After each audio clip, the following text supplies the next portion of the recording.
Back on the D-Day landings. In the morning, I was over there at 1:30, 2 o'clock on the 6th of June in the morning, but waiting.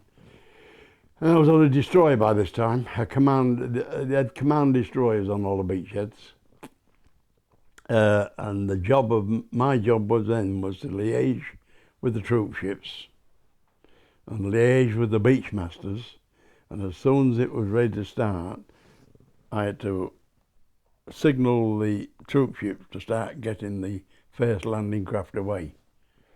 And that was the start of D-Day at 6 o'clock in the morning, and all hell broke loose, believe me. Every gun, every ship, everything that could fire did do. Rocket firing, landing craft, everything. It was hell upon earth. You couldn't hear yourself speak. But you got used to it. You had to. And then, of course, the landing started, and how those lads went on that beach, I don't know. Because a few days before, when I left Portsmouth, they were in those barges, because they'd been on those barges 3 or 4 days, you know, because the landing was postponed twice because of the weather. And they had been stuck on there, and they looked horrible. They looked bedraggled and seasick, wet and dirty, you know. And you could see some of them visibly praying, you know, wondering what was going to happen to them. And as we know now, most of them was killed. And we lost 10,000 men at D-Day, taking those beaches. A lot of men, isn't it? When you think about it, just taking a lot of beaches. A lot of things did happen at D-Day, which I shall always remember and always think about, and it comes to be now and again. I have to, you know, mounting off and things. What are you thinking about now? When it comes around 6th of June, and I could see them now, those lads going up, and they was having to push bodies. By my midday, they're pushing bodies aside to get in. There was so many of them, and the sea was absolutely red with blood. And it was just a covering, like covering of the sea, and all bodies. Young men, 17, 18, 19, bit older men, you know, brothers, sons, fathers, you know, it was terrible. And then I heard that a tank had gone in, and they'd got some wounded lined up to go on a tank landing craft to bring them back to the hospital ship, and the tank went straight over them and crushed them all. You know, a little thing like that. And gliders, 2 or 3 gliders dropped near the ship, just came down, bang, and, you know. And then I signalled a landing craft to come in, because I don't know whether you know about Normandy, but there's a shelf at Normandy. It goes so long like that, and then it drops sharp, like a shelf. And you had to get on that shelf. But I signalled one landing craft, and I kept signalling him in, but I don't know whether he panicked or not, because there was under fire all the time. But he dropped his door too far out. And the first lot of troops came off, just disappeared in the water. Don't forget they had heavily laden packs on. And then we never saw them no more, just come up. And then a few minutes later, a landing craft came up with tanks on board, Sherman tanks. And he did the same thing. He stayed out, dropped his door, and the first tank come off, and bang, down he went. And of course, they don't float, tanks don't, they're heavy. And down he went, and of course everybody inside was killed and drowned.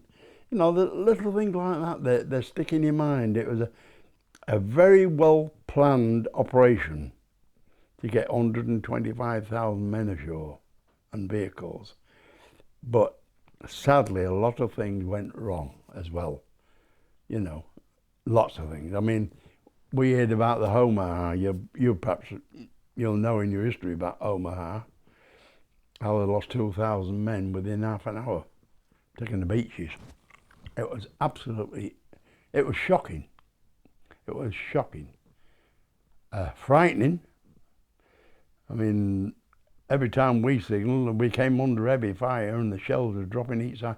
How they didn't sink us, I don't know. But they didn't, luckily enough.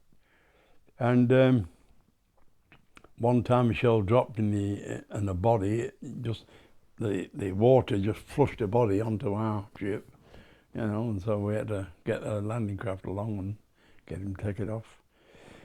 I stayed there till September the 19th of D-Day, off the beaches.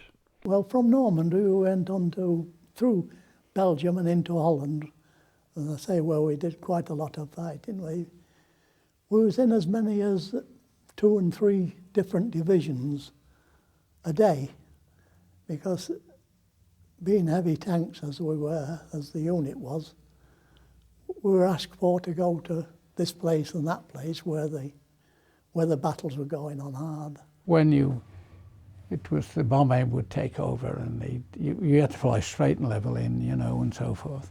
Bomb doors open. That was a tricky time then. You got the bomb doors open, and he would give directions to the skipper to, you know, right, left, so that you got the differentiation with it. Steady, and then you'd feel the cookie go. 4,000 pound, you drop 4,000 pound. Now you think if you've got something in your hand like that, and you drop it, that must weigh about, what, 5 or 6 pounds. How it affects you. So once you got the cookie going, heart comes out of your feet and it comes back slowly up to where it should be. And you, as the lot goes as well, because it goes in position, so the aircraft can fly straight and level. Just doesn't drop the front or the back, they set it out. So do that, bomb doors closed.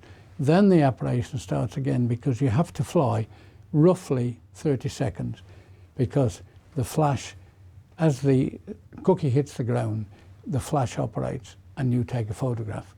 So you've got a photograph then that you have, you know, target's been struck by your bombs anyway. We started at Sicily, which was the first landing on European soil before D-Day took place, the first landing on European soil after the African War was ended. That took place in sometime in 1943, July 1943. And it was in Sicily, not actually Italy itself, and they had to fight all the way up Sicily before you actually got into Italy. The Americans went up the eastern side of Italy, and the 8th Army British troops that had been fighting in North Africa, they went up the western side. Montgomery's lot went up the western side of Italy. And we did three or four invasions at various places up along that coast. Casualties. There was an awful lot of casualties, yes. I remember the first casualty I heard of. It was my crew commander was sat beside me peeling potatoes in Normandy, and he was about half as far away from me as you are, and there was a few shells dropping down. We'd just arrived in Normandy about 2 days before. There were shells flying over, and we didn't take much notice, and we thought, well, this is war, it's supposed to be like this. We didn't realise that when they got near, we were supposed to get down on the ground and take cover. Anyhow, we were peeling these potatoes, and a lump of shrapnel got him right in the chest. And he was in very great pain. It's the first time I've never obeyed an order, enough shouting for me to shoot him, because he was terrible. He did eventually die. But unfortunately, on Christmas Eve 1944, and I can always remember it, 2100 hours, 9 o'clock, we were attacked by E-boats off Ostend. And I'm afraid that was the demise of my submarine, my destroyer, because we were sunk.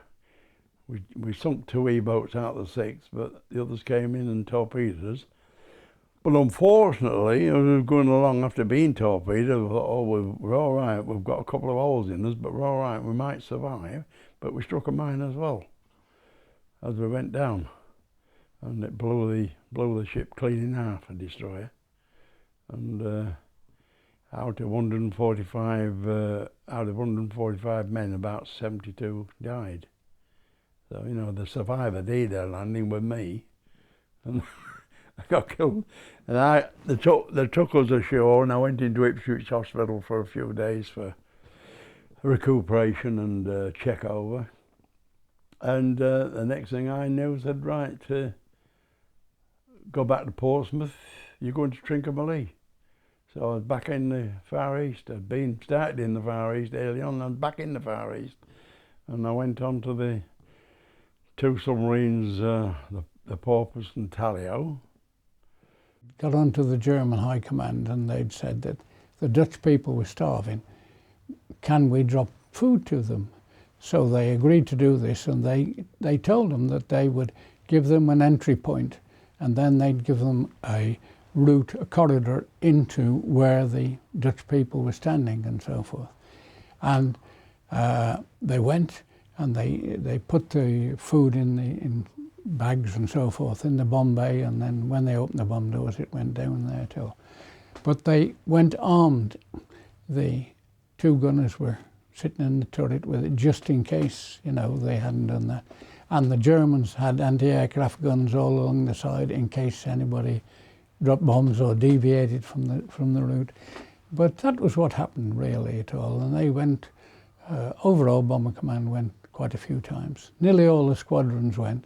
We had tinned meat, tinned bacon, bread. When we ran out of bread, we went on to ship's biscuits, which were so hard that you couldn't chew them. But mostly we did quite well with food, I'll say that. Rice pudding, Yorkshire puddings, tinned eggs. So we didn't too bad. The army didn't feed so well. They had cardboard cartons with 10 men's rations in one pack, all tinned stuff and that sort of thing, a few cigarettes and a few sweets. We did get short during this flooded time in Holland, and as I say, we had to kill the cow for something to eat. We usually carried these ration packs, army ration packs, you know, I mean, one or two got dropped, like you see.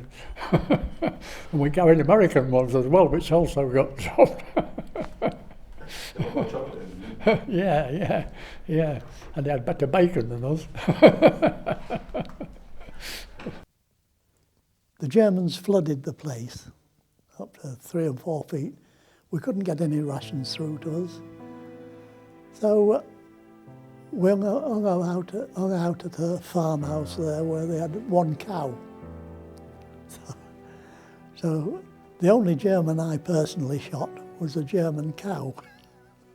So I shot this because my co-driver was a butcher boy in civilian life, and he cut it up and we had something to eat, and the rest of the crew had something to eat, and the rest of the part of the regiment. Anyway, we dug a hole and buried the innards, and I was a rather bad lad. I took the cow's head and hung it over the farm door, being as it was a German cow on a German farm. And every night before we went on a trip, he'd have a little can, about four-pound can. It had 4 pound of jam, and he'd have a drop of water and petrol in. And he'd clean the aircraft floor inside from front to rear. And as we went on, he'd say to the skipper, "Excuse me, sir," he said, "but bring it back clean, won't you?"